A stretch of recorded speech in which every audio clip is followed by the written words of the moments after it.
கோயில்னாலே சிதம்பரம் தான். திருவாரூரில் பிறக்க முக்தி, திருவண்ணாமலை நினைக்க முக்தி, சிதம்பரம் தரிசிக்க முக்தி, வாரணாசி முக்தி அடைய முக்தி. இந்த சிதம்பரத்தில் இருந்து இந்த நடராஜ பெருமான இந்த ஐயாக்களுடைய உதவியோட தரிசிக்கிறத விட மிகப்பெரிய பாக்கியம் ஒரு மனுஷனுக்கு கிடைக்காது. அதாவது 1974 வருஷம் முதலாக இயற்பியலிலே நோபல் பரிசு பெற்ற ஒரு அறிஞர், நோபல் லாரெட் அப்படின்னு சொல்லி, அவர் பேர் ஃப்ரிட்ஜாஃப் கேப்ரா அப்படின்னு பேர். ஒரு பிரெஞ்சு நாட்டு, ஆஸ்திரேலியாவில் பிறந்து அமெரிக்காவில் ஆராய்ச்சி செய்த ஒரு அறிஞர். அவர் முதல்ல இயற்பியலில் குவாண்டம் ஃபிசிக்ஸ் அப்படிங்கிற தியரி அவர் தான் சொல்கிறார். இந்த குவாண்டம் ஃபிசிக்ஸுங்கிற தியரி என்னன்னு சொன்னால், அணுவிற்குள் ஆற்றல் எப்படி உருவாகின்றது, அணுவிற்கு அணுவாய் அப்பாலுக்கு அப்பாலாயின்னு தேவாரத்தில் சொன்னது போல் அணுவிற்குள் ஆற்றல் எப்படி உருவாகின்றதுங்கிறது தான் குவாண்டம் ஃபிசிக்ஸ். அதில் ஃபஸ்ட்டு நோபல் ப்ரைஸ் வாங்கினவர் அந்த ஃப்ரிட்ஜாஃப் கேப்ரா. அவர் ஒரு புத்தகம் எழுதுகிறாரு. அந்த புத்தகத்துக்கு டைட்டில் நான் சொல்கிறேன், the Tao of physics, exploration of parallels between eastern mysticism and modern physics. இதுதான் அந்த புத்தகத்தினுடைய title. The Tao of physics, exploring the parallels between Eastern mythicism and modern physics. அந்த புத்தகம் 23 மொழிகளிலே மொழிபெயர்க்கப்பட்டது. ஒரு 10 லட்சம் பிரதி விற்றது, 1 மில்லியன் காப்பி சோல்.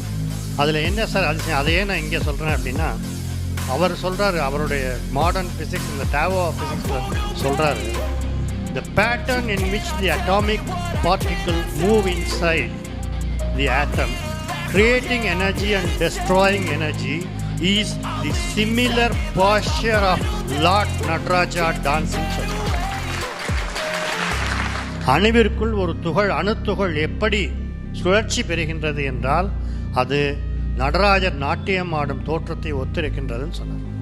இது நான் சொல்லலை, நோபல் பரிசு பெற்ற இயற்பியல் விஞ்ஞானி சொன்னார். அதனால தான் 1976 வருஷம் centre for European research on nuclear physics, CERN அப்படின்னு சுவிட்சர்லாந்து நாட்டில் ஜூரிச் நகரில் இருக்குது. அந்த நகரில் இருக்கக்கூடிய அந்த centre for European research on nuclear physics, அந்த இன்ஸ்டிடியூட்டினுடைய ஆரம்பத்தில் 6 அடி உயரமான நடராஜர் சிலையை அப்துல் கலாம் பரிசு. பின்னால் 2005 வருஷம் நாசாவுக்கும் அதே லார்ட் நடராஜாவுடைய ஸ்டாச்சு இந்தியன் கவர்மெண்ட் கிஃப்ட் பண்ணாங்க. இவ்வளவு அதில் 3 தான் மெயினாக சொல்லுவாங்க.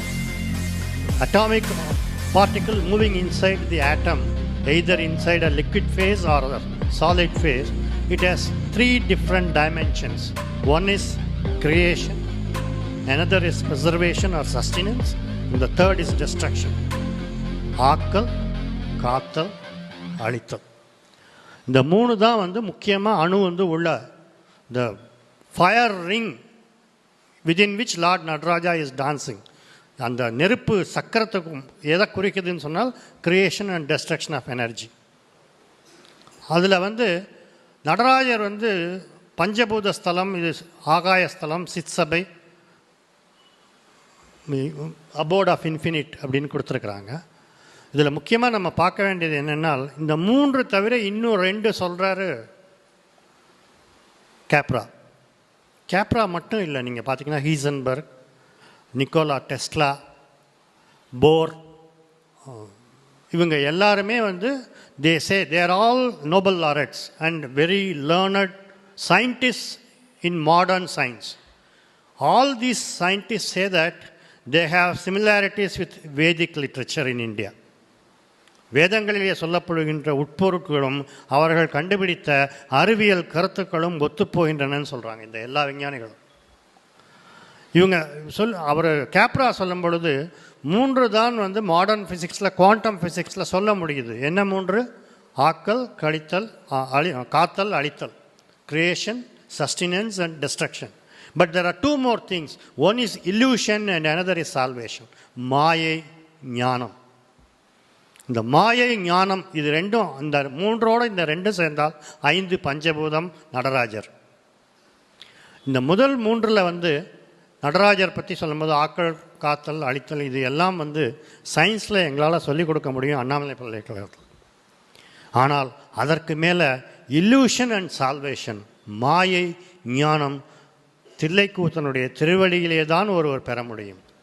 அதை அண்ணாமலை பல்கலைக்கழகத்திலோ இல்லை வேறு எந்த அறிவியல் அரங்கங்களிலோ சொல்ல முடியாது. இதைத்தான் வந்து தமிழில் அப்போவே தேவார பாடல்களில் சொல்லியிருப்பாங்க. மனம் என்னும் தோணி பற்றி மதி என்னும் கோலை ஊன்றி சினம் என்னும் சிறக்கை ஏற்றி சிறி கடல் ஓடும்போது மதம் என்னும் பாறை தாக்கி மறியும் போது அறிய உண்ணாது உணை உண்ணும் உணர்வை நல்காய் ஒற்றையூருடைய கோவில். மனம் பிறக்கும் பொழுதே நம்மளோட வருது. மனம் என்னும் தோணி பற்றி மதி, that is the oar that rows the boat, அதுதான் நாங்கள் பல்கலைக்கழகத்தில் கொடுக்குறோம். மதி என்னும் கோலை ஊன்றி அதில் போகும்பொழுது கேரியரில் வாழ்க்கை பாதையில் சினம் என்னும் சரக்கு ஏறிக்குது. கடைசியில் எங்கே போய் முடியுதுன்னா தன்னுடைய ஆணவத்தில் மதத்தில் மோதி அழியும் போது வராது, முன்னாலேயே வந்து தில்லை நடராஜரை தரிசனம் பண்ணி அவருடைய திருப்பாதத்திலே நம்முடைய ஆன்மா ஓய்வு பெற வேண்டும்ங்கிறது தான் தத்துவம். அதைத்தான் அவர் வந்து ஆங்கிலத்தில் கேப்ரா சொல்கிறது, there are two more things, one is illusion and another is salvation, not only the essential three components அப்படின்றார். இது போல் இதையெல்லாம் வந்து சொல்லணும். கேப்ரா வந்து பார்த்துருக்குறாரு, அவர் வந்து ஒரு நோபல் லாரெட் ஆகிட்டார். அதுக்கப்புறம் வந்து ஹைசன்பர்க் சொல்கிறாரு, நிக்கோலஸ் டெஸ்லா சொல்கிறாரு, எல்லாரும் சொல்கிறாங்க. ஆனால் நம்ம உலகத்துக்கு எப்போ இதை சொல்ல போகிறோம் அப்படின்னா இது போன்ற ஆங்கில நூல்கள், சிதம்பரத்தினுடைய அரிய பெரிய உட்கருத்துக்கள் வெளியில் போகணும். அப்படிங்கும் பொழுது இதை இன்னும் பெரிய சபைகளிலே இதை பிரபலப்படுத்த வேண்டும். இந்த கருத்துக்கள் பலருக்கும் போக வேண்டும். இது வந்து ஒரு ஆன்மீக தலமாக, ஒரு ஸ்பிரிச்சுவல் டூரிசம் ஸ்பாட்டாக மாறணும். அப்படின்னா இந்த மாதிரி புத்தகங்கள் இது போன்ற இதை வந்து இந்த ராமலிங்க தீட்சிதர் ஐயாவும் சேமசபேச தீட்சிதர் ஐயாவும் மற்ற தீட்சிதர்கள் அனைவருக்கும் சிறந்தாழ்ந்த வணக்கம், வாழ்த்துக்கள். மிகச்சிறப்பான பணி. இதில் எனக்கு ஒரு சிறிய பங்கை கொடுத்தீங்க. சிதம்பரத்தை நாடி உலகம் வர வேண்டும், அதற்கு இந்த புத்தகம் ஒரு வழியாக இருக்க வேண்டும். நான் மறுபடியும் சொல்கிறேன், பொருளில்லார்க்கு இவ்வுலகம் இல்லை, அருளில்லார்க்கு அவ்வுலகம் இல்லை. பொருளை வைத்து கொண்டிருப்பவர்கள் பொருளோடு ஓய்ந்து விடக்கூடாது. அருளை தேடி வர வேண்டும் என்றால் அருள் இருக்கும் இடம் சிதம்பரம் தில்லை ஆனந்த கூத்தனின் நடராஜர் ஸ்தலம். இங்கு நான் சொன்னது போல் இங்கே இருக்கக்கூடிய ஒவ்வொருத்தரும் பாக்கியசாலிகள். தில்லைவாழ் அந்தணர்கள், அவர்களை பார்த்தாலே நடராஜரை பார்த்த மாதிரி. நடராஜரை பார்க்குறது அதை விட இன்னும் சிறந்த புண்ணியம். இந்த வாய்ப்புகள்லாம் எங்களுக்கு கிடச்சிருக்குதுன்னு சொன்னால் என்னை பொறுத்தவரையில் என் பெற்றோருடைய ஆசையும் என் முன்னோர்களுடைய பூர்வ ஜென்ம புண்ணியமும், நான் சிதம்பரத்திலே 45 ஆண்டுகள் இருந்து நடராஜரை கண்ணார கண்டு களிக்கக்கூடிய வாய்ப்பு கிடைத்திருக்கின்றது. இந்த வாய்ப்பை அனைவரும் பெற வேண்டும்.